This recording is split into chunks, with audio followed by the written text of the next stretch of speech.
स्वागत है दोस्तों, आप सभी का आपके अपने प्लेटफॉर्म विवेकानंद कैरियर पाथ पे। तो दोस्तों, हम लोग प्रैक्टिस कर रहे थे UP triple S C lower PCS के एग्जाम जो कि 2026 में होने वाला है। इसके जो प्रैक्टिस सेट हैं, जो कि यूथ कंपटीशन टाइम्स के द्वारा पब्लिश किए गए हैं, उसके हम लोग प्रैक्टिस कर रहे थे। तो हम लोगों ने इससे पहले प्रैक्टिस सेट नंबर 1 हम लोगों ने कर लिया है। ठीक है, प्रैक्टिस सेट नंबर 1 हम लोगों ने कर लिया है। जिन लोगों ने अभी तक नहीं देखा है तो वो लोग जाकर देख लीजिए। और आज हम लोग प्रैक्टिस करेंगे प्रैक्टिस सेट नंबर 02, यानी कि प्रैक्टिस सेट नंबर 2। देखिए, आप सभी को बता दें कि ये क्लास डेली आपको शाम को 7 बजे मेरे इसी चैनल पर आपको मिलेगी। तो जो लोग सीरियसली तैयारी कर रहे हैं और साथ ही प्रैक्टिस करना चाहते हैं, क्योंकि बिना प्रैक्टिस के सिलेक्शन होना नामुमकिन है, तो जो लोग प्रैक्टिस करना चाहते हैं और सीरियस तैयारी करते हैं तो वो लोग इस क्लास को डेली देखें, क्योंकि इस क्लास में डेली 100 क्वेश्चन आपको मिलेंगे। और मैं 15 दिन में आपको 1500 क्वेश्चन प्रैक्टिस करवाने वाला हूँ। धीरे धीरे करके आपको पता भी नहीं चलेगा और 1500 यूनिक क्वेश्चन प्रैक्टिस हो जाएंगे। तो जो लोग भी सीरियस तैयारी कर रहे हैं वो लोग चैनल को सब्सक्राइब कर लें और साथ ही बेल आइकन को प्रेस कर लें, जिससे वीडियो आप तक तुरंत और टाइम से मिल जाए।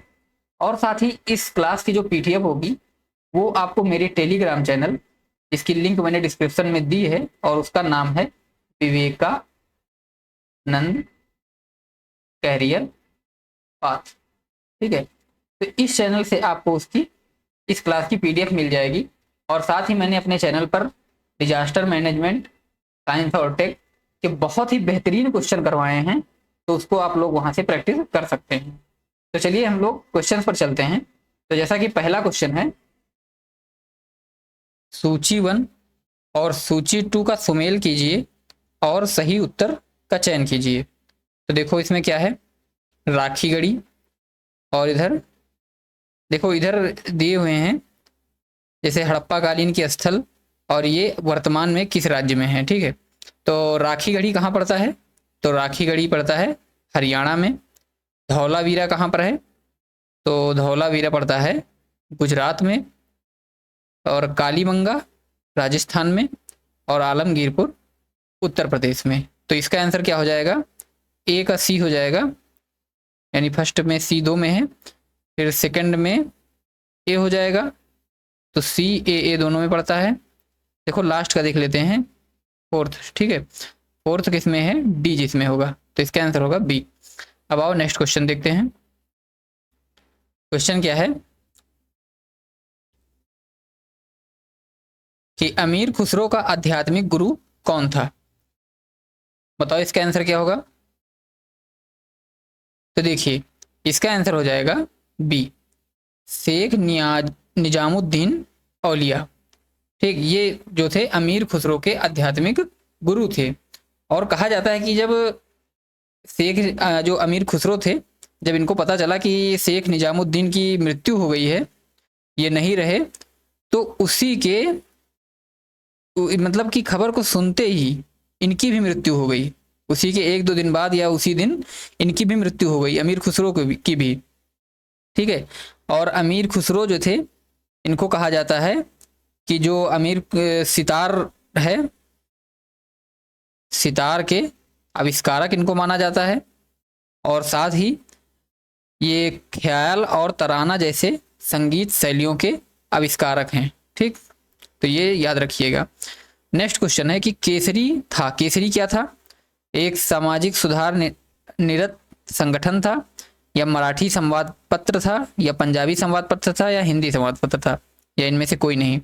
तो देखो ये था एक मराठी संवाद पत्र। अब आओ नेक्स्ट क्वेश्चन देखते हैं। क्वेश्चन क्या है? क्वेश्चन नंबर 4, निम्नलिखित में से कौन महात्मा गांधी के असहयोग आंदोलन वापस लेने के निर्णय का आलोचक नहीं था? मोतीलाल नेहरू, एनसी केलकर, जमनालाल बजाज, या सुभाष चंद्र बोस? तो देखो इसका आंसर हो जाएगा सी, जमनालाल बजाज। और इन सब ने, जितने लोग और भी हैं, इन सब ने इस गांधी जी के जो असहयोग आंदोलन वापस लिया था उसकी आलोचना की थी। और नेक्स्ट क्वेश्चन देखते हैं, एक वर्ष समिति निम्नलिखित में से किस विषय से संबंधित है? इंपॉर्टेंट क्वेश्चन है ये। व्यापार, सेना, शिक्षा, रेलवे। तो इसका आंसर हो जाएगा रेलवे। आओ नेक्स्ट क्वेश्चन देखते हैं।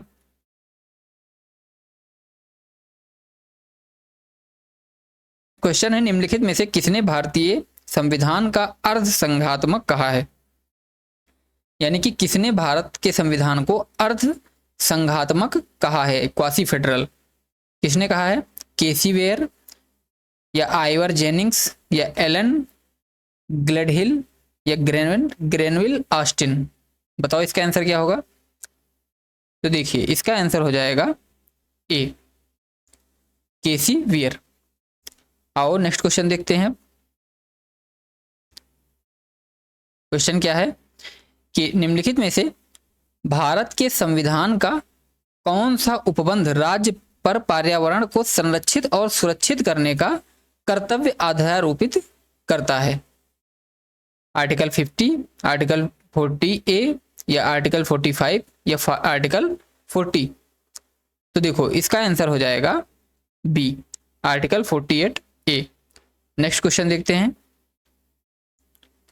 क्वेश्चन है कि राज्य के नीति निर्देशक सिद्धांतों के बारे में निम्न में से कौन सा कथन सही नहीं है? ठीक, इसमें देखना है कि कौन सा कथन सही नहीं है। राज्य का यह कर्तव्य है कि कानून निर्माण में इन सिद्धांतों को लागू करे, तो ये तो सही है। अगला है कि यह देश के सुशासन में मौलिक है, ये भी सही है, यानी कि they are fundamental in governance of the country, सही है, सुशासन में मौलिक है। तीसरा है, यह राज्य पर कानूनी कर्तव्य लागू करता है। देखिए इसमें कानूनी कुछ नहीं होता है, ठीक है, लीगल नहीं है, ये राज्य का के ऊपर जैसे कि लीगल टाइप में या इसके खिलाफ कोर्ट में नहीं जाया जा सकता है मौलिक कर्तव्य के, तो ये हो जाएगा इसमें गलत। और नेक्स्ट क्या है कि यह विधायिका और कार्यपालिका के लिए केवल निर्देश हैं, तो ये भी सही है। आओ नेक्स्ट क्वेश्चन देख लेते हैं। क्वेश्चन है कि साधारण विधेयक पर संसद के दोनों सदनों में गतिरोध होने पर इसका समाधान किया जाता है किसके द्वारा? राष्ट्रपति द्वारा, या लोकसभा के अध्यक्ष द्वारा, या दोनों सदनों की संयुक्त बैठक आहूत करके? तो इसका आंसर यही हो जाएगा, दोनों सदनों की संयुक्त समिति द्वारा। समिति का कोई मतलब नहीं है, दोनों सदनों के संयुक्त बैठक के द्वारा इसका निर्णय किया जाता है। संयुक्त बैठक किसमें है? आर्टिकल 108 में, ठीक, याद रखिएगा। नेक्स्ट क्वेश्चन क्या है? क्वेश्चन देखो यहाँ देख लेते हैं, फिर ऑप्शन पे चलते हैं। निम्नलिखित में से किसे राज्य सूचना आयोग के सदस्यों को नियुक्त करने का अधिकार प्राप्त है? बताओ, निम्नलिखित में से किसे राज्य सूचना आयोग के सदस्यों को नियुक्त करने का अधिकार प्राप्त है? तो आइए इसके ऑप्शन देखते हैं।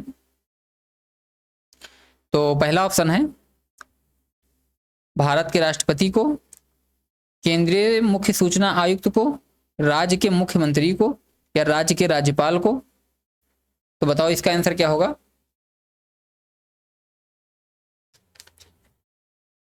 तो देखिए इसका आंसर हो जाएगा डी, राज्य के राज्यपाल को, ठीक, क्योंकि राज्य के सूचना आयुक्त की बात की जा रही है तो इसमें राज्य का राज्यपाल, और अगर भारत की बात की जाएगी तो राष्ट्रपति। नेक्स्ट क्वेश्चन है कि निम्नलिखित में से किस देश के को लैंड ऑफ थंडरबोल्ट कहा जाता है? ये क्वेश्चन पूछा गया था पेट में, तो क्वेश्चन आंसर है इसका भूटान, ठीक। नेक्स्ट क्वेश्चन देखते हैं, इनमें से थोड़ा ऊपर कर लेते हैं क्वेश्चन को। देखो, निम्न में से कौन सी विलंगना नदी की सहायक नदी नहीं है? नहीं पूछा है, ठीक है, बताओ, दूधगंगा, धर्मगंगा, रामगंगा, या बालगंगा? तो देखो इसका आंसर हो जाएगा रामगंगा, ठीक है। आओ नेक्स्ट क्वेश्चन देखते हैं।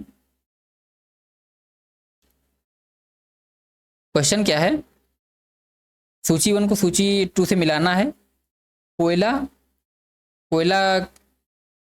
किसमें किस कार्य में लिया जाता है ये बताना है, ठीक है। सूची 1 में इसमें दिए हैं उत्पाद और दूसरा है उनका क्या कार्य होता है, तो कोयला का कार्य किसमें होता है? तो इसका उपयोग होता है तापीय विद्युत गृह में। A2 में जाएगा। ठीक है, A2 कहाँ पर है? देखो ये दो ऑप्शन तो होंगे नहीं, तो इनको काट दो। इसमें 2 अब बी वाला ऑप्शन देख लेते हैं। यूरेनियम का कार्य किसमें है? तो रेडियो धर्मी पदार्थ। ठीक है, यूरेनियम क्या है? रेडियो धर्मी पदार्थ है। तो इसका आंसर हो जाएगा 2, 4, यानी सी आंसर हो जाएगा। आओ नेक्स्ट क्वेश्चन देख लेते हैं। क्वेश्चन क्या है कि पशुओं के कृत्रिम गर्भाधान में प्रयुक्त शुक्राणुओं को खाली स्थान भरना है कि में संग्रहित किया जाता है। मतलब किस में संग्रहित किया जाता है?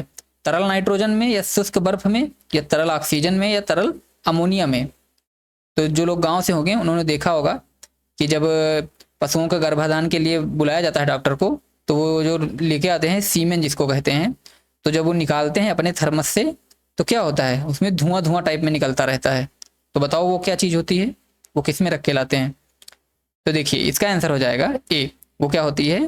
तरल नाइट्रोजन में। ठीक, नेक्स्ट क्वेश्चन है कि निम्नलिखित में से भारत और अफगानिस्तान के मध्य सीमा कौन सी है? भारत और अफगानिस्तान के मध्य कौन सी सीमा है? तो देखो इसका आंसर हो जाएगा बी, डूरंड रेखा। ठीक, भारत और अफगानिस्तान के बीच में डूरंड रेखा है। और अगर पूछे कि अफगानिस्तान और पाकिस्तान के बीच में कौन सी है? अफगानिस्तान और पाकिस्तान, तो इसके बीच में भी क्या होगा? यही डूरंड रेखा है। ठीक है, ये एक बार क्वेश्चन पूछा गया है। आओ नेक्स्ट क्वेश्चन देखते हैं। क्वेश्चन क्या है कि नैनो टेक्नोलॉजी आधारित सोलर सेल का लाभ क्या है?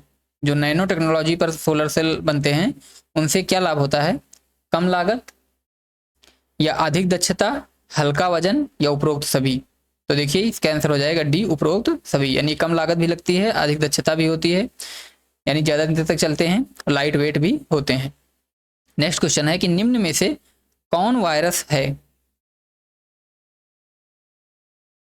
HIV, साल्मोनेला, राइजोबियम, या लैक्टोबैसिलस। तो देखो इसका आंसर हो जाएगा ए, HIV क्या है? एक वायरस है। ठीक, इसका HIV का फुल फॉर्म अगर पूछे तो क्या होता है? तो इसका फुल फॉर्म होता है ह्यूमन, बताओ क्या होता है? Human immuno deficiency virus. ठीक,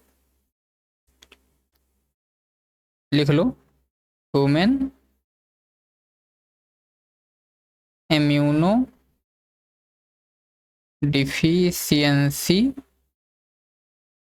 वायरस। ठीक, अब देखो नेक्स्ट क्वेश्चन क्या है। क्वेश्चन है कि इंसुलिन उत्पादन के लिए किस बैक्टीरिया का प्रयोग किया जाता है? बताओ, एसेरियस कोलाई, बैसिलस सप्टिलिस, या एग्रोबैक्टीरियम ट्यूमेफेसियंस, या राइजोबियम। बताओ, तो इसका आंसर हो जाएगा ए। ठीक, एसेरिया कोलाई।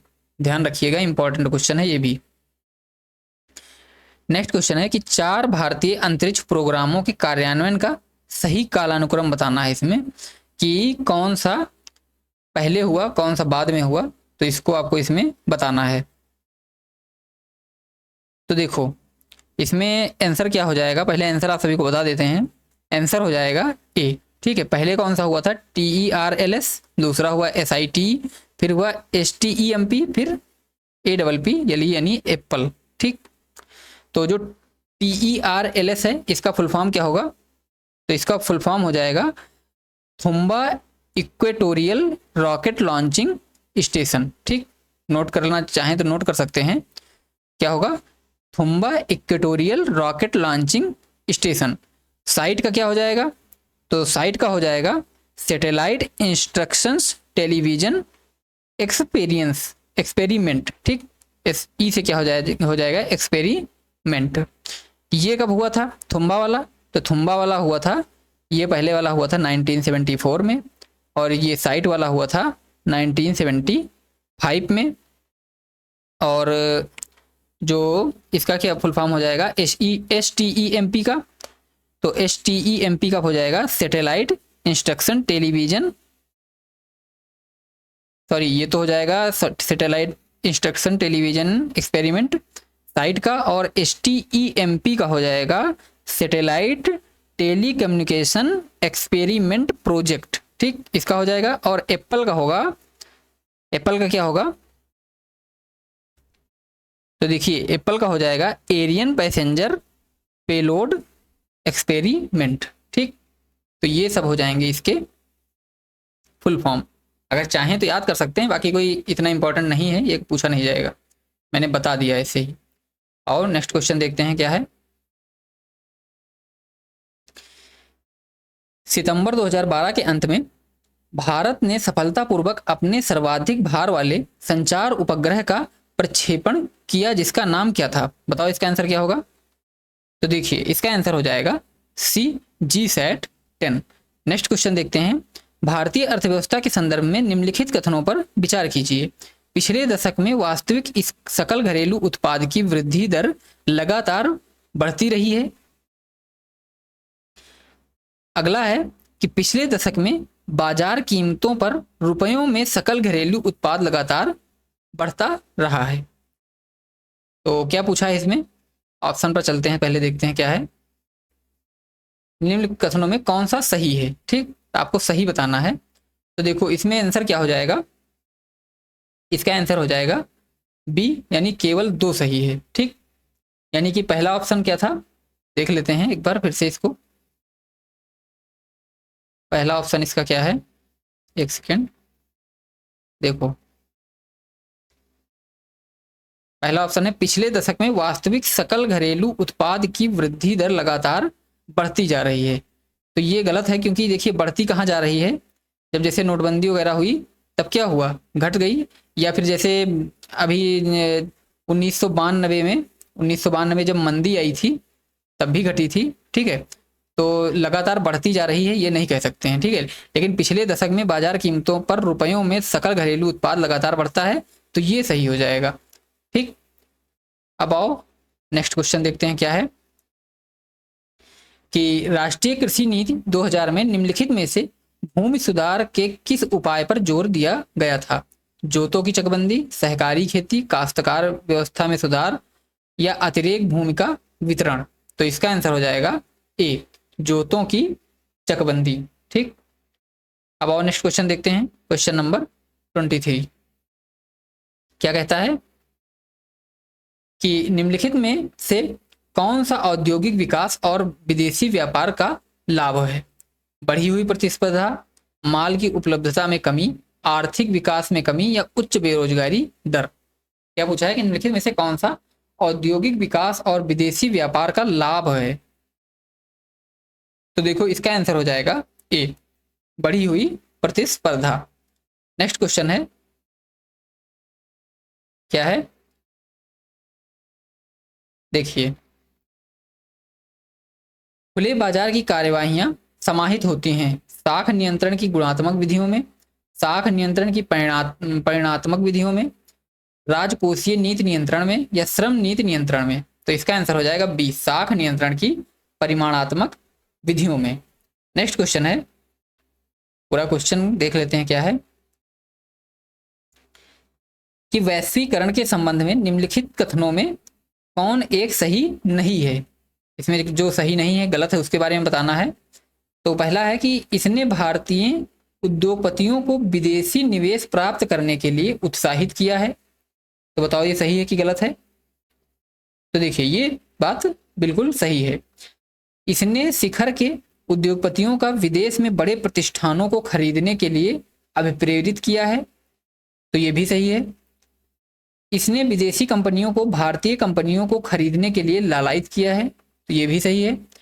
इसने भारत में छोटे उद्यमियों में आशावाद का बोध पैदा किया है। ये गलत हो जाएगा, इससे आशावाद का बोध नहीं पैदा हुआ है, जबकि छोटे उद्यमियों को और खतरा हुआ है। ठीक है, छोटे उद्यमियों को और खतरा हुआ है, और इनको सरकार को इनको सहायता देकर जो विदेशी कंपनियां हैं, वैश्वीकरण जो हुआ है तो जो विदेशी कंपनियां आ रही हैं उनके कंपटीशन में करने की जरूरत है। अब आओ नेक्स्ट क्वेश्चन देखते हैं क्या है क्वेश्चन कि कौन सा जीव पारिस्थितिकी तंत्र में अपघटक के रूप में कार्य करता है। अपघटक के रूप में कौन कार्य करता है? बैक्टीरिया और कवक, शेर और बाघ, गाय और भैंस या पौधे। तो इसका तो आंसर सबको पता होगा, क्या हो जाएगा? ए, बैक्टीरिया और कवक। अगला क्वेश्चन है कि पारिस्थितिकी तंत्र में तत्वों के चक्रण को क्या कहते हैं? रासायनिक चक्र, जैव भू रसायन चक्र, भूवैज्ञानिक चक्र या भू रासायनिक चक्र। तो इसको कहते हैं बायोजियोकेमिकल साइकिल, यानी कि जैव भू रसायन चक्र। नेक्स्ट क्वेश्चन क्या है? क्वेश्चन है कि वन्य जीव सुरक्षा में महत्वपूर्ण योगदान के लिए दिया जाने वाला पुरस्कार। नेहा सहगल वन्य जीवों के सुरक्षा में दिया जाने वाला पूछा है, तो नेहा सहगल मेधा पाटकर पुरस्कार, अमृता देवी बिश्नोई पुरस्कार या माही गिल पुरस्कार। तो इसका आंसर हो जाएगा अमृता देवी बिश्नोई पुरस्कार। ठीक है, इसको याद मैंने कैसे किया है कि जैसे वो बिश्नोई वाला जो सलमान खान वाला केस चलता है हिरण के शिकार के लिए, तो वो क्या है? वन्य जीव की सुरक्षा के लिए ही तो है। तो जो बिश्नोई है वो क्या है? वन्य जीव की सुरक्षा के लिए दिया जाने वाला पुरस्कार। ऐसे याद कर सकते हो रिलेट करके थोड़ा। आओ नेक्स्ट क्वेश्चन देखते हैं क्या है कि सॉरी क्वेश्चन ऊपर चला गया थोड़ा ज्यादा। देखिए, कौन सा संगठन विलुप्त प्राय प्रजातियों की विश्व व्यापित सूची प्रकाशित करता है? यानी विलुप्त प्राय प्रजातियों की कौन सूची जारी करता है? तो ये करता है IUCN। ठीक है, IUCN करता है। इसकी स्थापना कब हुई थी? तो इसकी स्थापना हुई थी 1980 में। आई थिंक 1980 को आप लोग देख लीजिएगा। ठीक है, 1980 या 1982 है शायद। आइए देखते हैं नेक्स्ट क्वेश्चन क्या है कि निम्नलिखित में से कौन प्रदूषित जगह पे नहीं उगता है? यानी कि जहां पे जैसे प्रदूषण होगा तो वहां पर ये बिल्कुल भी नहीं उग सकता है। तो क्या कौन सा है? पता होगा आई थिंक सबको। स्यूडोमोनास या शैवाल या लाइकेन या जिम्नोस्पर्म। तो इसका आंसर हो जाएगा लाइकेन। लाइकेन कौन होता है? शैवाल प्लस कवक। ठीक है, शैवाल प्लस कवक को मिला के क्या बनता है? लाइकेन कहा जाता है। तो इसका आंसर यही हो जाएगा। आओ नेक्स्ट क्वेश्चन देखते हैं। बंगाल की खाड़ी के तटवर्ती क्षेत्रों में चक्रवात क्यों आते हैं? तो पहला कारण लिखा है कि शंक्वाकार होने के कारण बंगाल की खाड़ी में बने चक्रवात उत्तर के ओर चलते हैं। ये कारण है कि ये जो शंक्वाकार बना हुआ है इसके कारण है। या फिर नेक्स्ट देखते हैं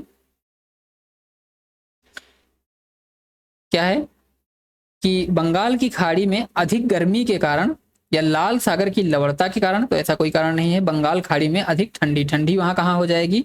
जब वो इक्वेटर के पास में है तो वहां पे क्या है? सबसे ज्यादा गर्मी होने के कारण वहां का जो तापमान है वो ज्यादा हो जाता है। तो वहां पे निम्न वायु दाब बन जाता है, जिसके कारण चक्रवात यानी तेज हवाएं चलती हैं, फिर चक्रवात बनता है। तो ऐसे करके हो जाता है। तो इसका आंसर बी हो जाएगा। नेक्स्ट क्वेश्चन है कि NDRF का मुख्य कार्य क्या है? बताओ। नीति निर्माण करना, वित्तीय सहायता प्रदान करना, पुनर्वास करना या त्वरित आपदा प्रतिक्रिया में बचाव कार्य। तो इसका आंसर यही होगा, सबको पता होगा इसका आंसर।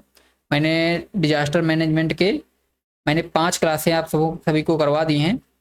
अभी 2 क्लास उसमें और करवाएंगे। जिन लोगों ने नहीं किया है वही 7 क्लास में पूरा डिजास्टर मैनेजमेंट का एडवांस लेवल आप तैयार कर सकते हैं। एडवांस लेवल के सारे क्वेश्चन मैंने प्रैक्टिस करवा दिए हैं, देख लेना। उससे बाहर एक भी क्वेश्चन, जो क्वेश्चन यहाँ पे आपको दिख रहे हैं ना, ये सारे क्वेश्चन उस PDF में उनमें मैंने करवाए हुए हैं। तो जो लोग नहीं देखे हैं जाकर देख सकते हैं। 5 क्लासेज हो चुकी हैं, अभी 2 क्लासेज और होंगी। ठीक है, 1 क्लास होगी अभी सिलेबस से, एक चैप्टर से रिलेटेड।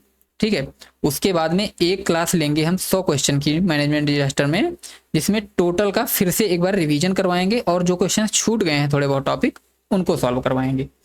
तो जिन लोगों ने नहीं देखा है जाकर देख सकते हैं, प्लेलिस्ट बनी हुई चैनल पे, और उसकी PDF भी आपको मेरे टेलीग्राम चैनल पे मिल जाएगी। तो आइए क्वेश्चन देखते हैं क्या है कि पारिस्थितिकी सूखा किसे कहते हैं? पारिस्थितिक सूखा किसे कहते हैं? जल भराव को, या मिट्टी में आर्द्रता की कमी को, या पारिस्थितिकी तंत्र में जल की कमी को, या उपयुक्त सभी। तो इसका आंसर हो जाएगा C, पारिस्थितिकी तंत्र में जल की कमी को। नेक्स्ट क्वेश्चन देखते हैं कि निम्नलिखित में कौन सा पारिस्थितिकीय निकेत के बारे में सही नहीं है? निकेत का मतलब क्या होता है? स्थान, आवास। तो कौन सा इसमें सही नहीं है? आओ देखते हैं। थोड़ा ऊपर कर लेते हैं इसको, पूरा क्वेश्चन दिखे। देखिए, यदि किसी आवास में संसाधन का समान वितरण होता है तो केवल प्रजाति का प्रभुत्व न्यूनतम हो जाता है। सही नहीं है बताना है, ठीक है। तो बताइए ये सही है कि नहीं सही है। यदि किसी आवास में संसाधन का समान वितरण होता है, यानी समान वितरण होता है, तो एकल प्रजाति का प्रभुत्व न्यूनतम कम हो जाता है। बात तो ये सही है। अगला है कि पारिस्थितिकीय निकेत में यदि संसाधन पर्याप्त हैं तो प्रजातियों की संख्या में कमी आ जाती है। ये तो कोई लॉजिक नहीं लगता है। और आगे भी देख लेते हैं कि प्रबल प्रजातियां विस्तृत और एवं व्यापक पारिस्थितिकीय निकेत को घेरती हैं। सही है। प्राकृतिक पारिस्थितिकी तंत्र के पारिस्थितिकीय निकेत में यदि संसाधन पर्याप्त हैं तो प्रजातियों की संख्या अधिक हो जाती है। बहुत सही, यही इसमें यही गलत होगा, ठीक। आओ नेक्स्ट क्वेश्चन अब देखते हैं क्या है। क्वेश्चन नंबर 35, निम्नलिखित में से राष्ट्रीय उद्यान अभ्यारण्य का विश्व प्राकृतिक धरोहर के नाम से जाना जाता है। इसमें बताओ कौन सा राष्ट्रीय उद्यान है जिसको विश्व प्राकृतिक धरोहर का दर्जा प्राप्त है। रणथंभौर राष्ट्रीय उद्यान सवाई माधोपुर में, या केवलादेव राष्ट्रीय उद्यान घाना में, या फिर मरुस्थली राष्ट्रीय उद्यान जैसलमेर। अगला क्या है, ऊपर होगा कुछ, क्या है, ताल छापर अभ्यारण्य चुरू में। तो देखो इसका आंसर क्या होगा, एक बार फिर से ऑप्शन से देख लेते हैं क्या है। रणथंभौर राष्ट्रीय उद्यान सवाई माधोपुर, केवलादेव राष्ट्रीय उद्यान घाना। देखो इसका आंसर हो जाएगा बी, ठीक। इसका आंसर क्या हो जाएगा, इसका आंसर हो जाएगा बी, यानी केवलादेव राष्ट्रीय उद्यान घाना। अगर हम लोग बात करें कि कौन कौन से ऐसे राष्ट्रीय उद्यान हैं जिनको विश्व धरोहर सूची प्राप्त है, तो मैं आपको यहीं पे नोट करवा देता हूं। भारत में टोटल 7 ऐसे हैं राष्ट्रीय उद्यान जिनको ये प्राप्त है विश्व प्राकृतिक धरोहर का दर्जा। तो 7 में कौन कौन से हैं। पहला है नंदा देवी, ठीक, नोट करते रहना। दूसरा है ग्रेट हिमालयन, ठीक, ग्रेट हिमालयन। तीसरा है केवलादेव, ठीक, केवलादेव। और चौथा है पश्चिमी घाट, ठीक, पश्चिमी घाट। पांचवा है सुंदरवन राष्ट्रीय उद्यान, ठीक।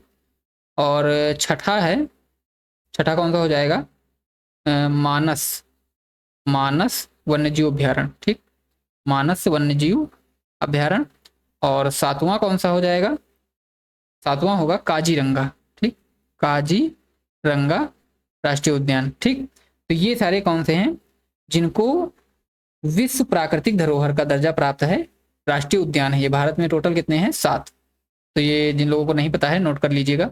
अब आओ नेक्स्ट क्वेश्चन देखते हैं। क्वेश्चन क्या कहता है कि भारत का पहला सुपर कंप्यूटर, सबको पता होगा, परम 8000, जिनको नहीं पता है देख लीजिए। सीवी रमन को नोबेल पुरस्कार किस खोज के लिए मिला था। तो इनको मिला था रमन प्रभाव के लिए, ठीक। टाइम पास करने की इसमें जरूरत नहीं है। देखो नेक्स्ट क्वेश्चन क्या है कि निम्न में से कौन सी तकनीक द्वि अनुपयोगी नहीं मानी जाती है। परमाणु ऊर्जा, जैव प्रौद्योगिकी, रॉकेट प्रणोदन, या साधारण बिजली का बल्ब। तो इसका आंसर यही हो जाएगा, साधारण बिजली का बल्ब। विक्रम साराभाई अंतरिक्ष केंद्र कहाँ स्थित है। तो ये हो जाएगा तिरुवनंतपुरम में। नेक्स्ट क्वेश्चन देखते हैं। रुद्रम मिसाइल किसके लिए विकसित की गई है। तो रुद्रम मिसाइल किसके लिए है, एंटी रेडिएशन रडार दमन, या एंटी टैंक, या बैलिस्टिक, या क्रूज। तो देखो इसका आंसर हो जाएगा ए, एंटी रेडिएशन। ये क्वेश्चन मैंने आपको साइंस टेक के क्लास में करवाया हुआ है, तो आप लोग देख सकते हैं। साइंस टेक वाली भी क्लासेस पड़ी हुई हैं, इंपॉर्टेंट है। नेक्स्ट क्वेश्चन है, ऐसे ही देख लेते हैं। जनवरी 2026 में संयुक्त राष्ट्र संघ ने किस वर्ष को पशुपालकों के लिए अंतरराष्ट्रीय वर्ष घोषित किया है। 2026, 28, 31 या 30। तो इसका आंसर हो जाएगा 2026 को ही। नेक्स्ट क्वेश्चन है, कि जनवरी 2026 में भारतीय वायुसेना के उप प्रमुख के रूप में किसने पदभार संभाला है? बताओ। उप प्रमुख, तो इसका आंसर हो जाएगा एयर मार्शल सीतेमपल्ली, ये नहीं होगा।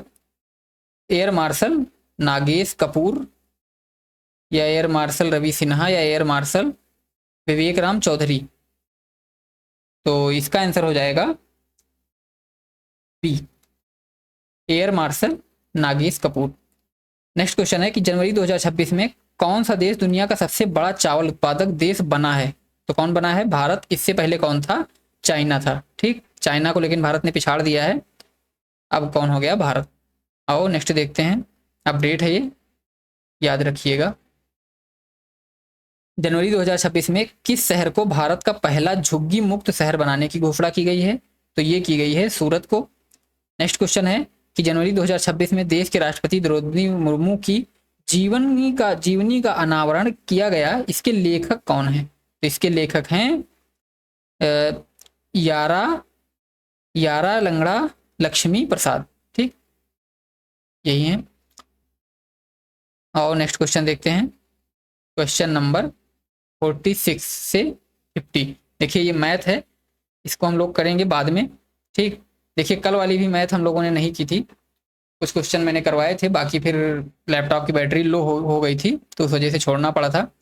तो आप लोगों ने अभी कमेंट में जब आप देखिएगा बताइएगा, अगर कुछ क्वेश्चन छूट गए होंगे तो वो करवा दिए जाएंगे। बाकी मैं अभी इसमें के क्वेश्चन आपको बाद में करवाऊंगा। पहले हम लोग अब इसके बाद हिंदी देखते हैं। ठीक है, मैथ के क्वेश्चन कहाँ तक हैं इसमें?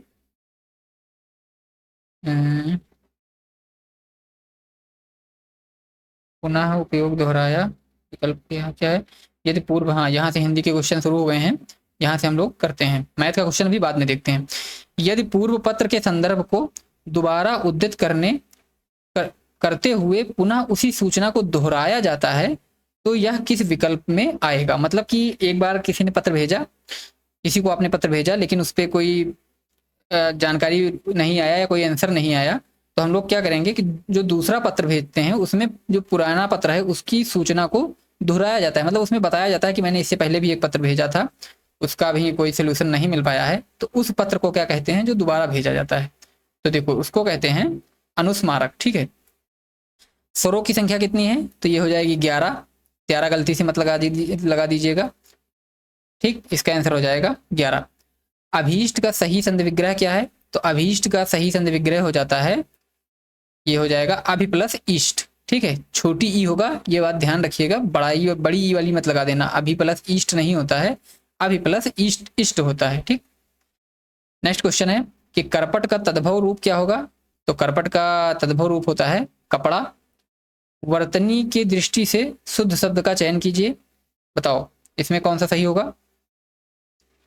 तो इसमें हो जाएगा अनुग्रहित। ठीक है, ग्रहित नहीं होता है, रा नहीं लगता है, ये री लगता है। ठीक है, ये ध्यान रखिएगा, ये क्वेश्चन पूछा जाता है, अनुग्रहित होता है। आओ नेक्स्ट क्वेश्चन देखते हैं। तो क्वेश्चन क्या है कि निम्नलिखित वाक्य में रेखांकित किए हुए भाग में कौन सा पदबंध है? हाँ, गीत गाती हुई स्त्रियां पानी भरने जा रही हैं। बताओ, गीत गाती हुई जो है, इसके पीछे नीचे अंडरलाइन है, तो ये क्या है? ये संज्ञा तो होगी नहीं, क्रिया भी नहीं है, क्रिया विशेषण यानी क्रिया की जो विशेषता बताए, तो भरने से रिलेटेड कुछ बात नहीं की जा रही है, ये जा रही हैं, तो ये हो जाएगा विशेषण। ठीक, क्रिया विशेषण नहीं होगा। ठीक है, नेक्स्ट क्वेश्चन है कि दिए गए वाक्य में उपयुक्त विराम चिन्ह का चयन कीजिए। रुको रुको, वह क्या कह रही है? तो इसमें कौन सा विराम चिन्ह का प्रयोग होगा? तो देखिए इसमें विराम चिन्ह का प्रयोग होगा कॉमा का। बैल न कूदे कूदे तंगी, कहावत का अर्थ क्या है? वीरता पर विश्वास होना, गड्ढे में कूदना, साहसिक कार्य करना है, स्वामी के बल पर सेवक का कूदना। हाँ, तो इसका आंसर हो जाएगा स्वामी के बल पर सेवक का कूदना। और नेक्स्ट क्वेश्चन देखते हैं। तो क्वेश्चन है कि इनमें से कर्म कारक का चिन्ह कौन सा है? तो सबको पता होगा, नहीं पता है तो बता देते हैं। कर्ता ने कर्म को करण से कर्ता ने कर्म को करण से संप्रदान, संप्रदान क्या होगा इसके के लिए, ठीक है।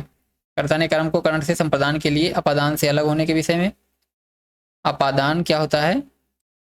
अलगाव, ठीक। अपादान से अलगाव, यहाँ लिख लो अलगाव।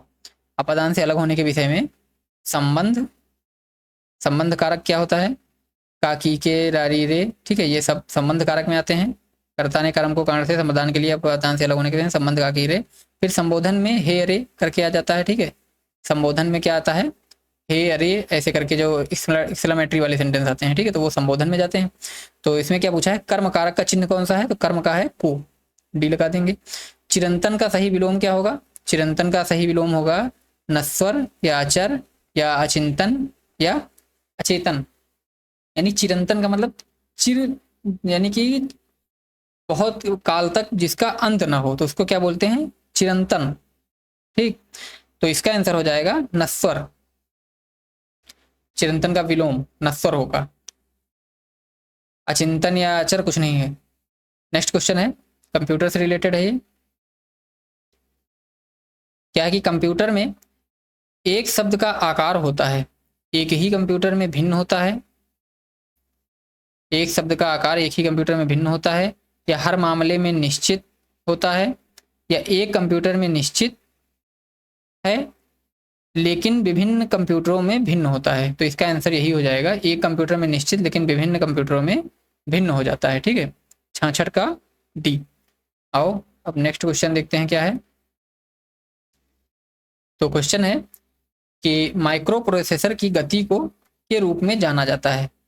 घड़ी की गति, मेगा स्पीड, बिट गति या चक्र गति। तो देखिए इसका आंसर हो जाएगा घड़ी की गति, ठीक है। इसमें गलती से ये मेगा स्पीड या बिट रेट मत लगा देना, क्योंकि इसका यही होता है क्लॉक स्पीड, और इसी को केबी, एमबी और जीबी में मापा जाता है, तो ध्यान रखिएगा।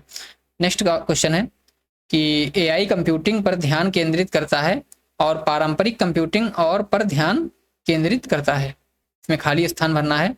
तो एआई कंप्यूटिंग जो है ये किस पे ध्यान केंद्रित करता है? डेटा पर, की सूचना पर, की ज्ञान पर। तो एआई जो होता है ये किस पे करता है? नॉलेज पर, यानी डाटा पर, ज्ञान पर, ठीक है। तो नॉलेज पर करता है, इसका आंसर यही हो जाएगा सी। और दूसरे में डेटा और तीसरे में सूचना। अब आओ नेक्स्ट क्वेश्चन देखते हैं। क्वेश्चन क्या है कि जीपीएस का विस्तृत रूप क्या है? तो आई थिंक सबको पता होगा, जिनको नहीं पता है बता देता हूँ। Global positioning system. जीपीएस किस में लगा होता है? यानी किसी स्थान को बताने के लिए, स्थान का मतलब पोजीशन बताने के लिए, तो बस लगा दो। आओ नेक्स्ट क्वेश्चन अब देखते हैं क्या है। देखिए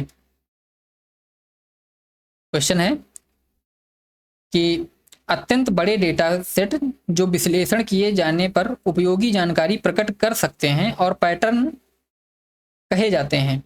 कौन सा पैटर्न कहे जाते हैं? Raw data, big data, fast data या कॉन्फिडेंशियल डाटा? बताओ इसका आंसर क्या होगा? तो देखिए इसका आंसर हो जाएगा बिग डेटा, ठीक है। नेक्स्ट क्वेश्चन है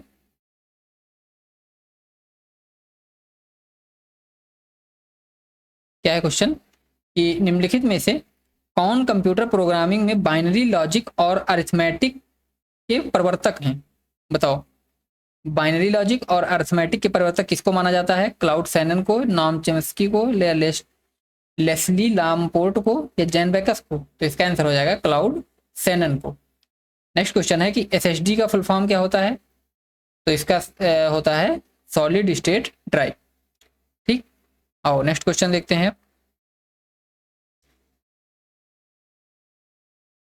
क्वेश्चन है कि फुल फॉर्म ऑफ एमओईएमएस क्या होगा?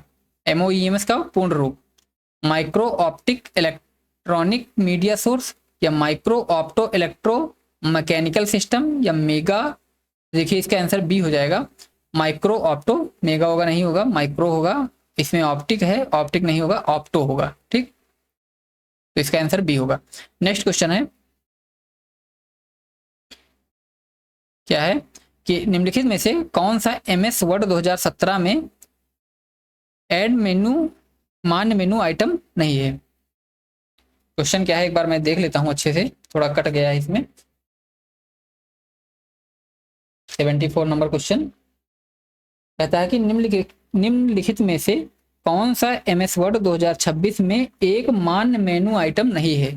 ठीक है, मान्य मेनू, ये एक लिखा हुआ है यहाँ पे, एक मान्य मेनू आइटम नहीं है। व्यू या होम या मेलिंग या डेटा, तो इसका आंसर हो जाएगा डी, डेटा। नेक्स्ट क्वेश्चन क्या है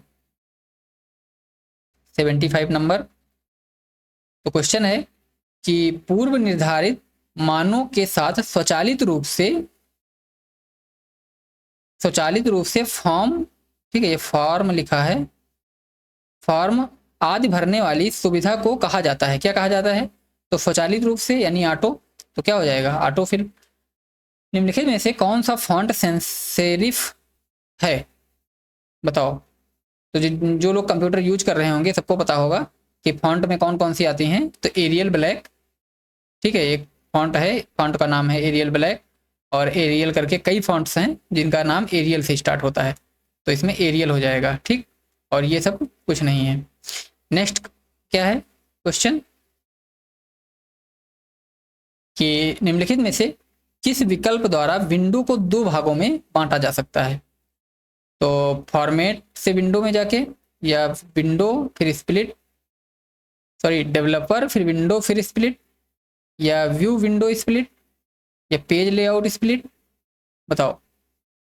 तो देखो इसका आंसर हो जाएगा सी, क्या होगा, व्यू में जाके फिर विंडो फिर स्प्लिट। ठीक, नेक्स्ट क्वेश्चन है कि ईमेल भेजते समय BCC क्या दर्शाता है। तो BCC का मतलब होता है ब्लाइंड कार्बन कॉपी।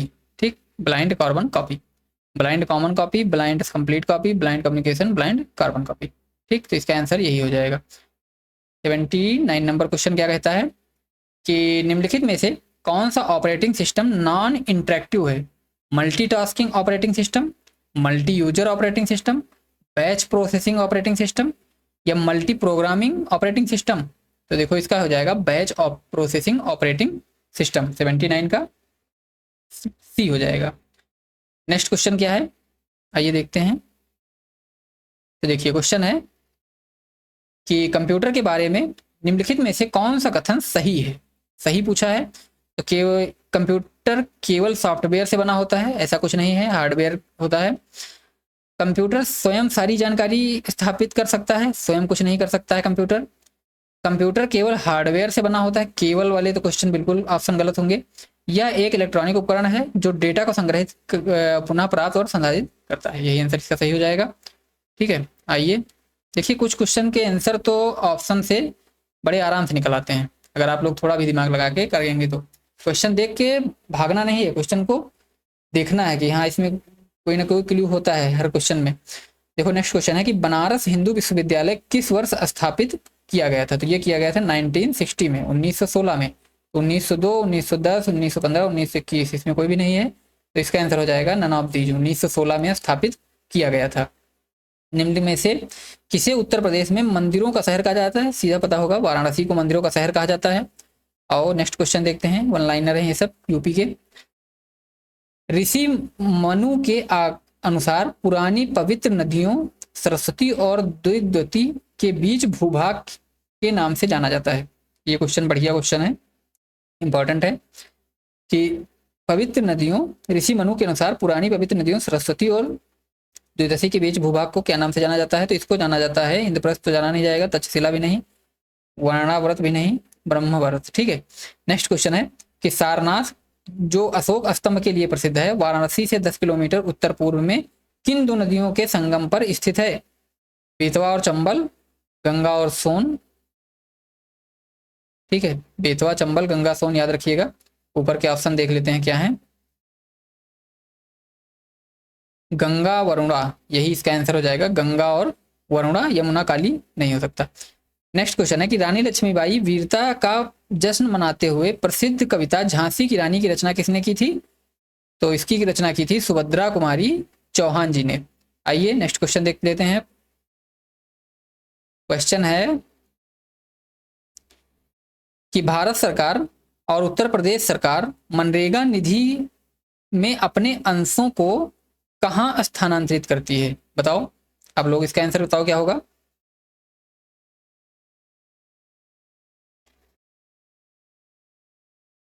तो देखो, इसका आंसर हो जाएगा ए।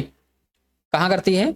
राज्य रोजगार गारंटी निधि यानी SEGF, state employment guarantee fund में। ठीक, अब आओ नेक्स्ट क्वेश्चन देखते हैं।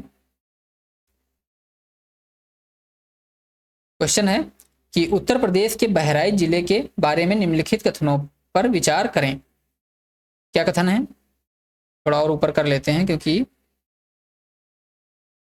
सारे कथन आ जाएं। देखो, कथन है ए कि जिले में बने गेहूं के डंठल से बने हस्तशिल्प उत्पादों में बहुत लोकप्रियता है। बिल्कुल सही है। नेक्स्ट है कि इस क्षेत्र में शिल्पकार अनोखी कलाकृति बनाते हैं जिनके चित्रों का आकार गेहूं के डंठल का उपयोग करके कपड़े के फ्रेम पर तैयार होता है। इन कलाकृतियों की चमक समय के साथ बढ़ती जाती है। ये भी बिल्कुल सही है। बहराइच देवीपाटन जिले के दक्षिण पूर्व भाग में स्थित है। बताओ ये सही होगा कि नहीं सही होगा? तो देखिए, ये भी सही है। सॉरी, बहराइच क्या बताया है कि देवीपाटन जिले के दक्षिण पूर्व भाग में स्थित है। तो जो बहराइच है ये दक्षिण पूर्व भाग में नहीं स्थित है।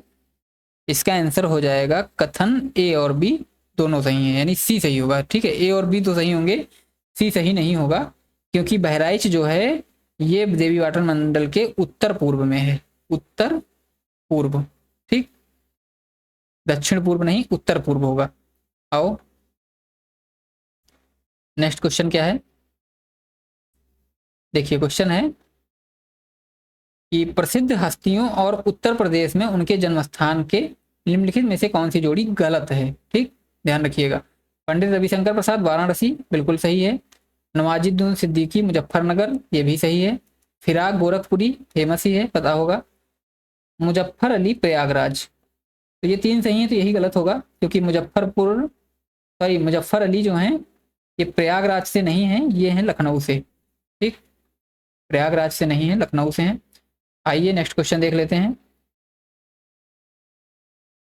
कि उत्तर प्रदेश में फिरोजाबाद किसके लिए प्रसिद्ध है? तो ये सबको पता होगा, फिरोजाबाद कांच की चूड़ियों के लिए प्रसिद्ध है।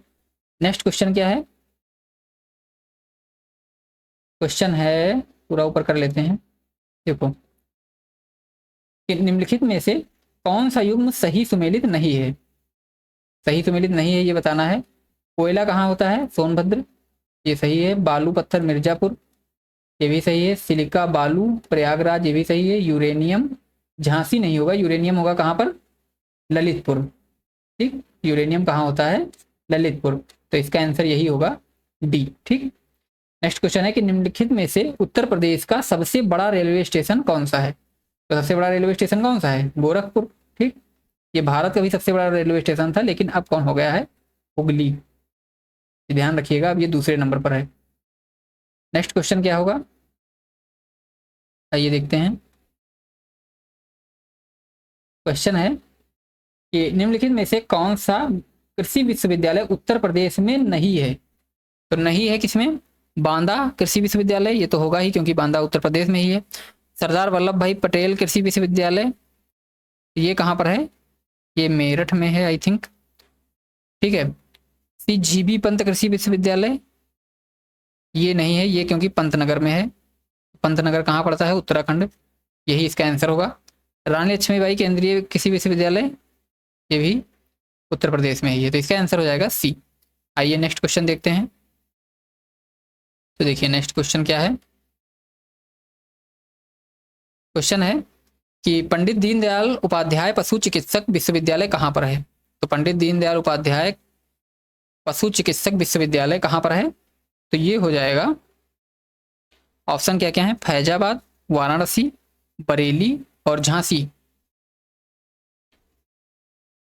तो देखिए ये स्थित है मथुरा में। ठीक, जो पंडित दीनदयाल उपाध्याय पशु चिकित्सा विश्वविद्यालय है ये है मथुरा में, तो इसमें मथुरा ऑप्शन है नहीं, तो इसका आंसर हो जाएगा ई, यानी उपयुक्त में से कोई नहीं। ठीक, और अगर बात करें इसकी स्थापना की कब हुई थी, तो इसकी स्थापना हुई थी 25 अक्टूबर 2001 को। अब आओ नेक्स्ट क्वेश्चन देख लेते हैं। क्वेश्चन है कि देवगढ़ में स्थित गुप्त काल का दशावतार मंदिर जो भगवान विष्णु को समर्पित है, अपनी वास्तुकला की शैली के कारण उत्तर भारत में प्राचीन ज्ञात है, मतलब किस नाम से जाना जाता है? पातालपुरी मंदिर, ऐसा कुछ नहीं है। 64 योगिनी मंदिर, विशालाक्षी मंदिर, पंचायतन, ठीक है, इसका पंचायतन होगा। नेक्स्ट क्वेश्चन क्या है कि वर्ष 1858 में दिल्ली डिवीजन को उत्तर पश्चिमी क्षेत्र से अलग कर दिया गया और उत्तर प्रदेश की राजधानी आगरा से स्थानांतरित कर दी गई। बताओ, आगरा से स्थानांतरित करके 1858 में कहाँ ले जाया गया उत्तर प्रदेश की राजधानी को? तो ये इलाहाबाद। आओ नेक्स्ट क्वेश्चन देख लेते हैं। क्वेश्चन है कि वर्तमान में उत्तर प्रदेश की राज्यसभा सीटों की कुल संख्या कितनी है? तो ये तो सबको पता होगा, 31 है, तो इसमें ऑप्शन में नहीं है, तो ई हो जाएगा। महोबा जिला उत्तर प्रदेश के किस क्षेत्र में स्थित है? तो महोबा कहाँ पर स्थित है? रोहेलखंड, अवध, पूर्वांचल। तो देखो, जो रोहेलखंड वाला क्षेत्र है ये बरेली का क्षेत्र है, बरेली का जितना आसपास का है तो उसको रोहेलखंड कहा जाता है। तो इसका आंसर हो जाएगा डी, बुंदेलखंड। ठीक है। नेक्स्ट क्वेश्चन क्या है कि उत्तर प्रदेश को कितने कृषि जलवायु क्षेत्रों में विभाजित किया गया है? तो इसका आंसर है 9। ठीक, 9 कृषि जलवायु क्षेत्रों में विभाजित किया गया है। क्वेश्चन नंबर 99 क्या है?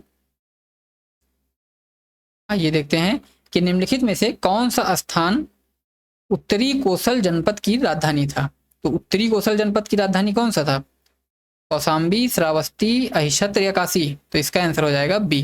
ठीक है, उत्तरी कौशल का था की राजधानी थी श्रावस्ती और दक्षिणी का अयोध्या। ठीक है, अयोध्या या कौशल, याद रखिएगा। अब आइए लास्ट क्वेश्चन देखते हैं जिसका आंसर आप सबको कमेंट बॉक्स में देना है। देखते हैं क्वेश्चन क्या है। 98, 99 देखिए, क्वेश्चन है कि निम्नलिखित जीआई टैग उत्पादों और स्थान का मिलान करें। वॉल हैंगिंग मेरठ से संबंधित है, हस्त निर्मित दरियां भदोही, कैंची गाजीपुर और हस्त निर्मित कालीन मिर्जापुर। तो इसका आंसर आप सभी को कमेंट में देना है, क्या होगा? तो आइए अब हम लोग जो मैथ के क्वेश्चन छोड़े हुए थे इनको देख लेते हैं साथ में। तो देखिए, पहला जो इसमें डीआई है, देखिए इसमें दो डीआई आती हैं। तो पहली डीआई है तो उसको देखते हैं। नीचे दी गई तालिका में 6 सत्रों में से प्रत्येक में छात्रों ए बी सी डी और ई द्वारा प्राप्तांक का प्रतिशत दिया गया है। तालिका का अध्ययन करें और निम्नलिखित प्रश्न का उत्तर दें। तो देखिए, ये जो है इधर साइड में विद्यार्थी दिए हुए हैं A B C D E तक, और ये 6 सत्र दिए हुए हैं। ठीक, तो इससे हमको जो क्वेश्चन में कहेगा उसको देखना है। तो आइए देखते हैं। तो पहला क्वेश्चन क्या बोला है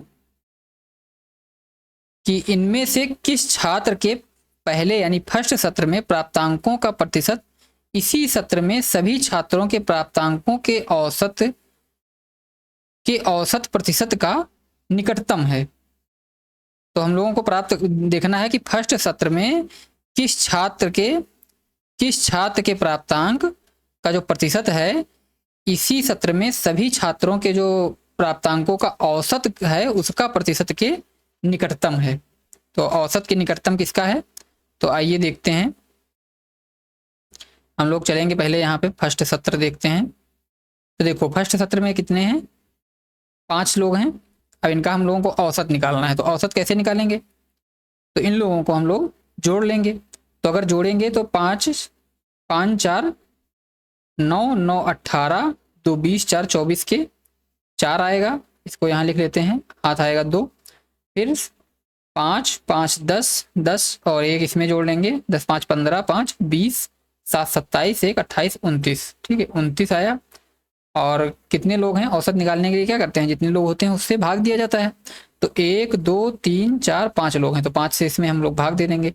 तो क्या आएगा, पचहम 25 और बचेगा कितना 4 और पचो अठे 40, यानी कि फिर 4 बचेगा, यानी 58.8 के आसपास आएगा समथिंग। तो देखो अगर इसमें प्रतिशत पूछा है तो जो प्रतिशत निकालेंगे अगर 100 पर निकालेंगे फिर भी इतना ही तो आएगा, ठीक। और ये भी 100 पे ही है, नंबर भी 100 पे दिए हुए हैं, तो प्रतिशत निकालने की जरूरत नहीं है। ये किसके बराबर आ रहा है लगभग, तो 59 के, यानी इसका आंसर डी आएगा। जो पहला ऑप्शन है क्वेश्चन है इसका आंसर क्या आएगा, डी। आइए देख लेते हैं डी ऑप्शन है कि नहीं है। हाँ दिया हुआ है, तो इसका आंसर हो जाएगा ए। अब आओ नेक्स्ट क्वेश्चन देखते हैं क्या है कि 6 सत्रों के लिए ए और ई के कुल प्राप्तांकों का प्रतिशत, 6 सत्रों के लिए ए और ई के कुल प्राप्तांकों का प्रतिशत के कुल प्राप्तांक प्रतिशत का लगभग परिपूर्ण अंतर ज्ञात कीजिए। तो देखिए इसमें परिपूर्ण अंतर पूछा है, तो परिपूर्ण अंतर हम लोग कैसे निकालते हैं आइए देखते हैं। तो देखो क्या पूछा है, ए और ई के सभी सत्रों के, केवल सभी सत्रों के प्राप्तांकों को निकालना है। तो ए के जो सभी सत्र हैं इनके प्राप्तांक कितने हो जाएंगे, जोड़ लेते हैं सबको। तो देखो पहले पीछे की संख्या जोड़ेंगे।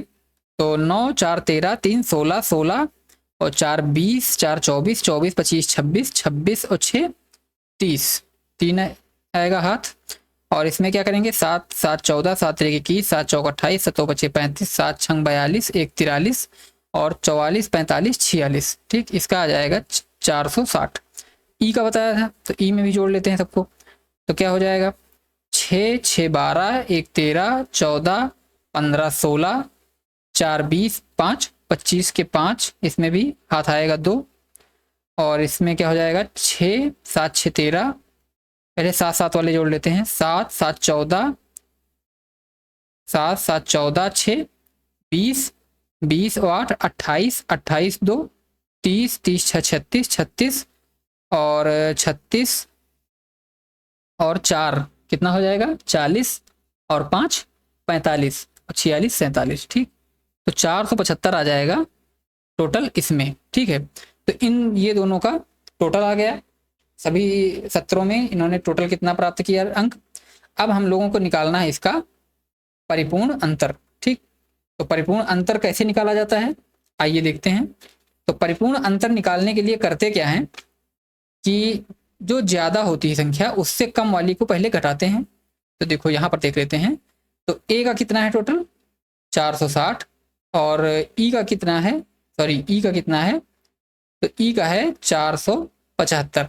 तो 475 से जब हम 460 निकालेंगे तो कितना बचेगा, डायरेक्ट लिख लेते हैं 15 और 460 में 475 जोड़ देंगे तो कितना आएगा, तो जोड़ के देख लेते हैं 5 7 6 13 के 3 हंसी लाया 1 4 4 8 1 9, यानी 935 के आसपास आएगा। और इनका मल्टीप्लाई 100 से करना होता है, ठीक। तो ऐसे निकालते हैं, मतलब कि जो दो संख्याएं होती हैं उन दोनों का पहले ऐसे समझ लो a minus E upon A plus E into 100, इसको कहते हैं परिपूर्ण अंतर।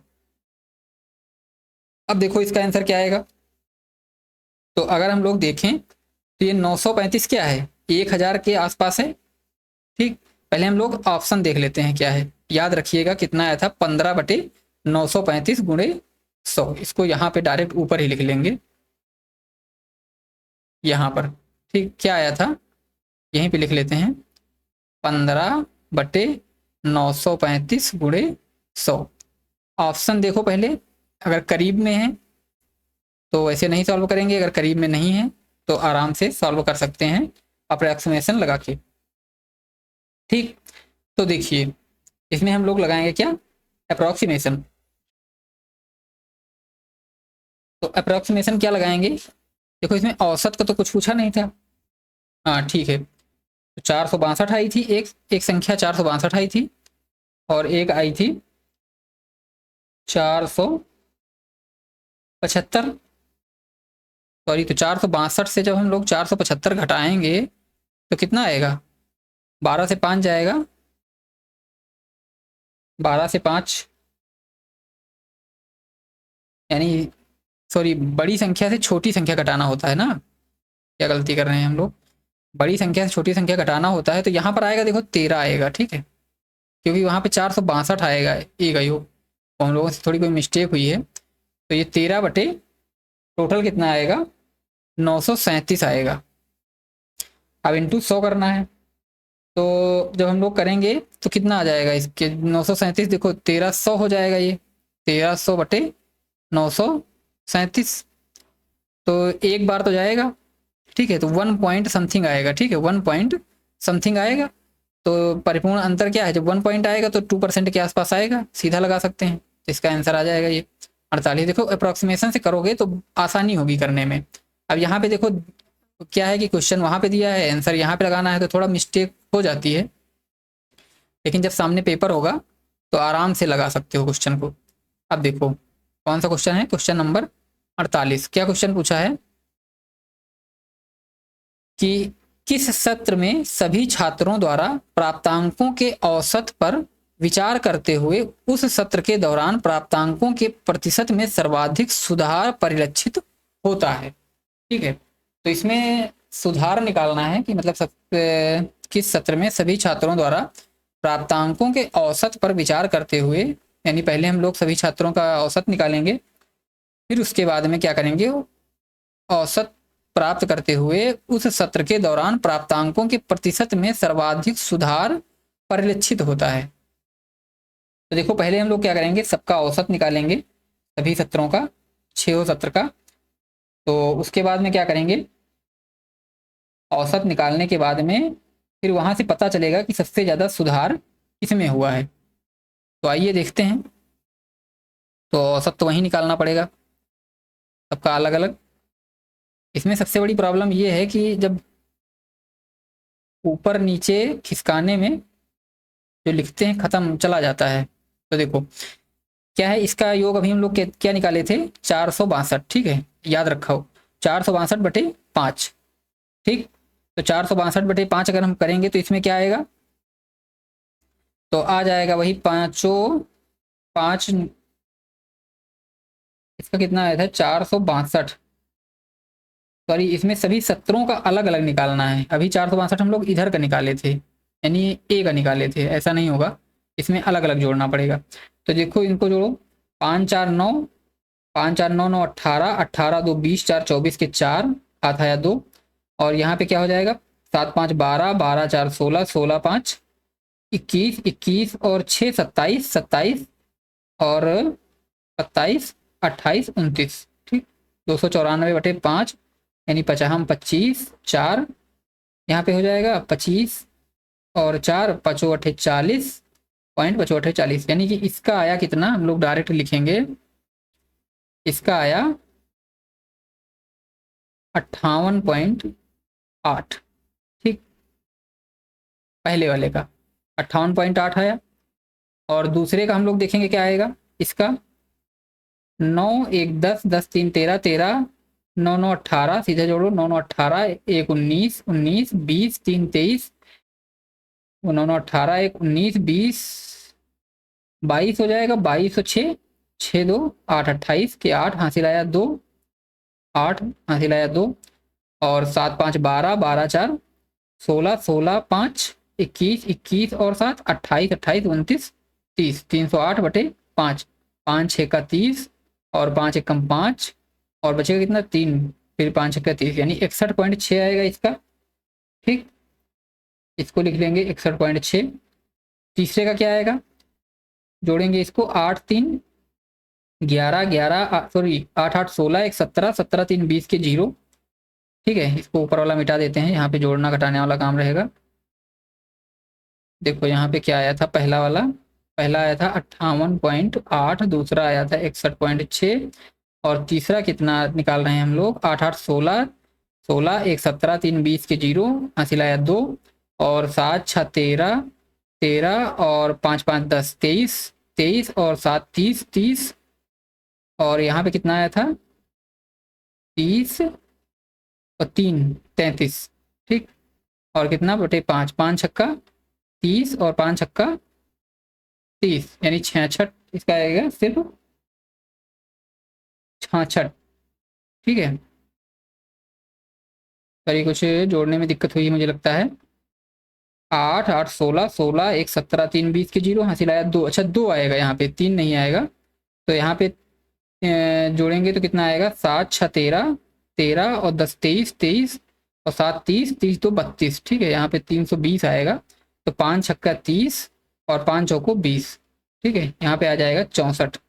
अब चौथे वाले को जोड़ लेते हैं, कितना होगा, 8 2 10, 7 17, 1 18 और 3 21 के एक, हाथ आया 2 और 5 5 10, 5 15, 15 5 20, 21 22, 22 और 8, 22 8 30, 30 2 32। ठीक, 5 से भाग करेंगे तो 5 छक्का 30 और 2 बच्चा, 5 चौको 20, 5 दूनी 10, यानी 64.2 इसका आ जाएगा।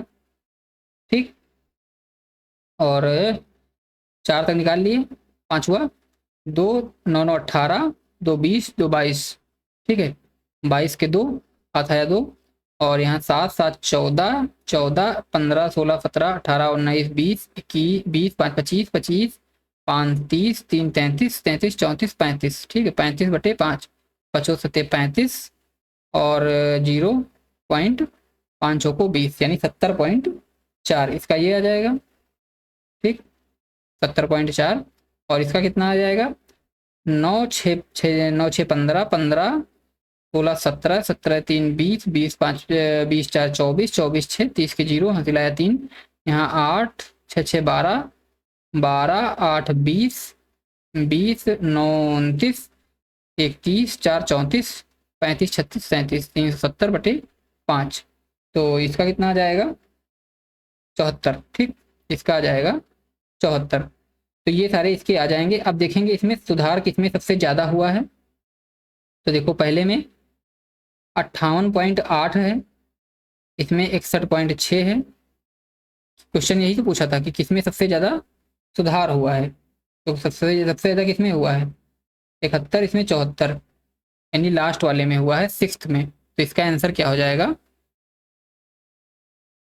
6, यानी ए आंसर हो जाएगा। ठीक है, इसका आंसर हो जाएगा ए। 1 मिनट, तो इसका आंसर हो जाएगा ए, यानी सिक्स्थ।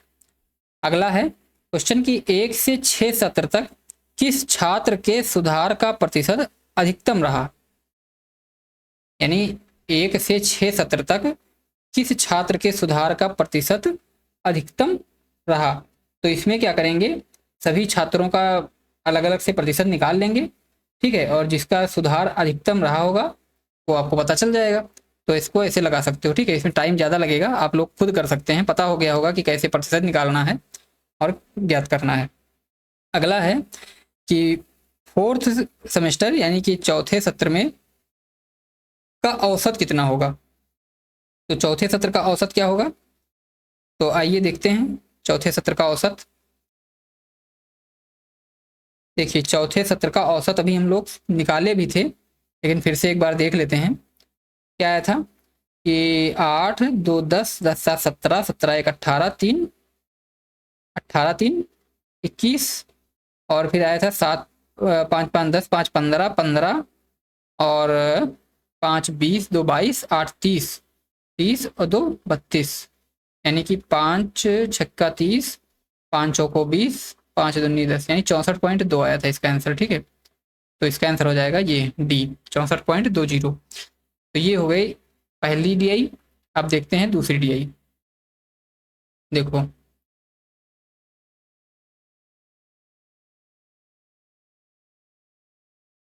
दूसरी डीआई क्या है,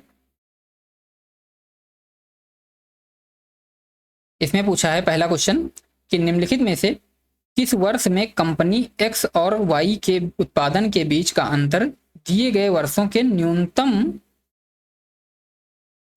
दिए गए वर्ष के में न्यूनतम था। बताओ निम्नलिखित में से, देखो एक्स का क्या सिंबल है, ये वाला एक्स का सिंबल है टोटल, ये वाला जो है ये है एक्स और जो बच रहा है वो है वाई। ठीक है, तो ऐसे पता कर सकते हो, वाई का सिंबल ये वाला है। तो क्या पूछा है कि निम्नलिखित में से किस वर्ष में कंपनी एक्स और वाई के उत्पादन के बीच का अंतर दिए गए वर्षों में न्यूनतम था। तो किसमें न्यूनतम था, देखो इसमें क्या है, एक सेकेंड ऊपर कर लेते हैं थोड़ा इसको। देखो क्लियर दिख रहा होगा। इसके बीच में कितना अंतर है, तो इसका है 119 और इसका है 139, यानी 20 का अंतर है। ठीक, इसका है 119 और इसका है 139, यानी कि 20 का अंतर है। और यहाँ पर देखेंगे, यहाँ पे 120 99, देखिए ये चीज जो दी हुई है नंबर ऑफ इन थाउजेंड्स दिया हुआ है। ठीक है, number of vehicle in thousands में है, तो इनका 139 गुणे 3, ठीक है, ऐसे करेंगे 119 ये, ठीक है। तो इसमें इसको घटाना पड़ेगा, वहां से डायरेक्ट घटा के नहीं पता चल पाएगा। तो 0 तो देखो इसका आंसर मैं आपको बता दे रहा हूँ, बस यही घटाना है आपको। तो इसका आंसर हो जाएगा सी वाला, ठीक है, 2002 में। ठीक, 2002 में इसका आंसर हो जाएगा। अब आओ नेक्स्ट क्वेश्चन देख लेते हैं।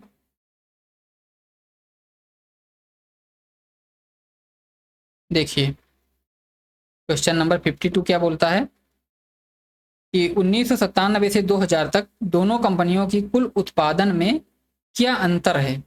1997 से 2000 तक दोनों कंपनियों के कुल उत्पादन में अंतर आपको बताना है। तो देखो 1997 से 2000 तक हम दोनों कंपनियों का कुल उत्पादन निकाल लेते हैं एक बार।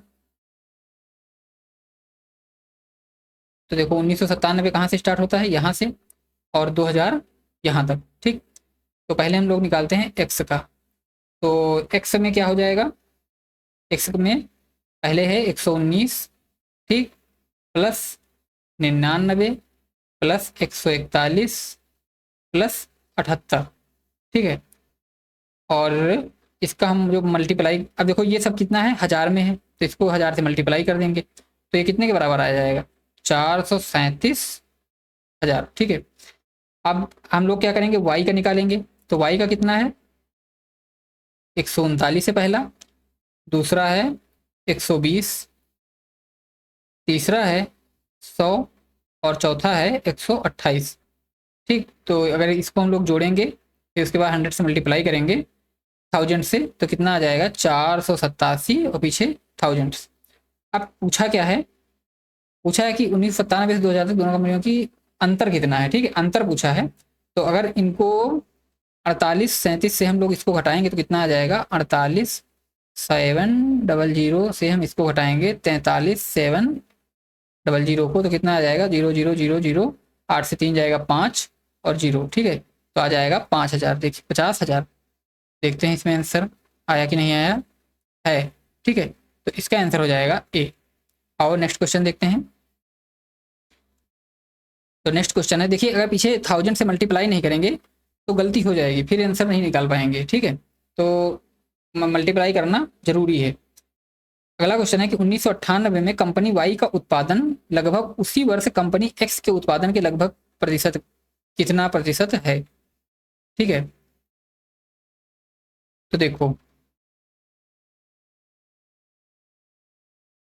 इसमें पूछा है 1998 में पूछा है। ठीक है, तो 1998 में क्या है, 99 और 120, तो 99 और ये है 120। ठीक, तो आइए देख लेते हैं कि पूछा क्या है एक बार फिर से।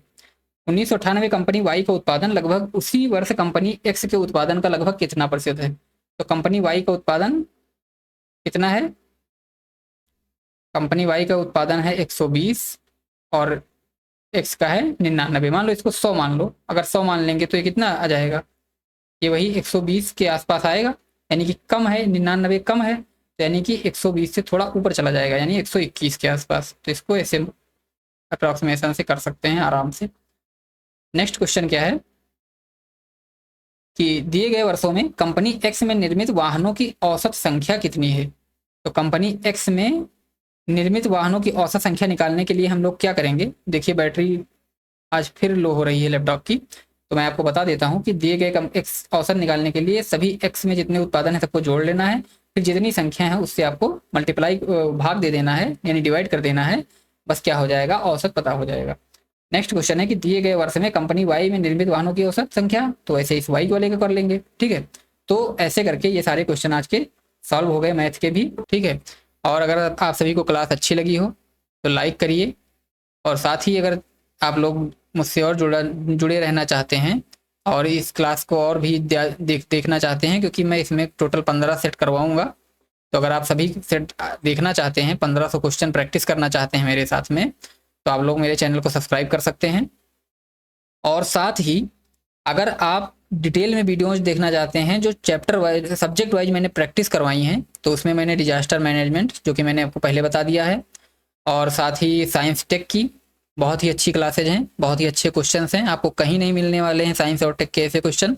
तो ये, और साथ ही अभी मैं जो ये प्रैक्टिस करवा रहा हूँ ये, और जो लोग एसएससी सीजीएल की या एमटीएस या कोई ऐसे एग्जाम की तैयारी करते हैं जिसमें वोकैब पूछी जाती है, तो मैं बाय निमोनिक्स, ठीक है, बाय निमोनिक्स वोकैब याद करने की ट्रिक्स बताता हूँ, जो कि बहुत अच्छी ट्रिक्स हैं। अगर आप लोग एक बार वीडियो अच्छे से देख लेंगे और साथ ही नोट कर लेंगे, वैसे नोट करने की ज़रूरत नहीं है, मैं साथ में पीडीएफ भी आपको प्रोवाइड करवाता हूँ, जो कि मेरे टेलीग्राम चैनल पर है, आप लोग ज्वाइन करके वहाँ से प्राप्त कर सकते हैं पीडीएफ। और एक बार अच्छे से देख लेंगे तो आपको वोकैब बिल्कुल आप नहीं भूलेंगे, किसी भी एग्जाम में बहुत ही अच्छा स्कोर करेंगे, क्योंकि बिना वोकैब के इंग्लिश करना नामुमकिन है, क्योंकि अगर आप लोग एरर भी करेंगे तो उसमें भी आपको अर्थ निकालना पड़ेगा। ठीक है, क्लोज टेस्ट आते हैं, उसमें भी अगर आपको मीनिंग नहीं आती है तो नहीं अर्थ निकाल सकते हैं, पैसे जाते हैं उसमें भी, तो यानी टोटल जो गेम होता है वो वोकैब का होता है। तो वोकैब याद करने के लिए मैंने बहुत ही अच्छे यहाँ से निमोनिक्स से याद करवाया है, जिसमें सिनोनिम्स एंटोनिम्स सारा करवाया हूँ, और अभी आगे उसमें क्लासेज चल ही रही हैं, तो आप लोग जाके चैनल पर ज्वाइन कर सकते हैं और अच्छे से देख सकते हैं। तो अब आज के लिए इतना ही रखते हैं, अब मिलेंगे आपको नेक्स्ट क्लास में, यानी कल इसी टाइम 7 बजे। तो आप लोग देखना ना भूलें इस मेरी प्रैक्टिस क्लास को, और साथ ही जो मैंने बताया अभी तक, इन क्लासेस को अगर देखना चाहते हैं तो आप देख सकते हैं, बहुत ही अच्छी क्लासेज हैं। तब तक के लिए जय हिंद।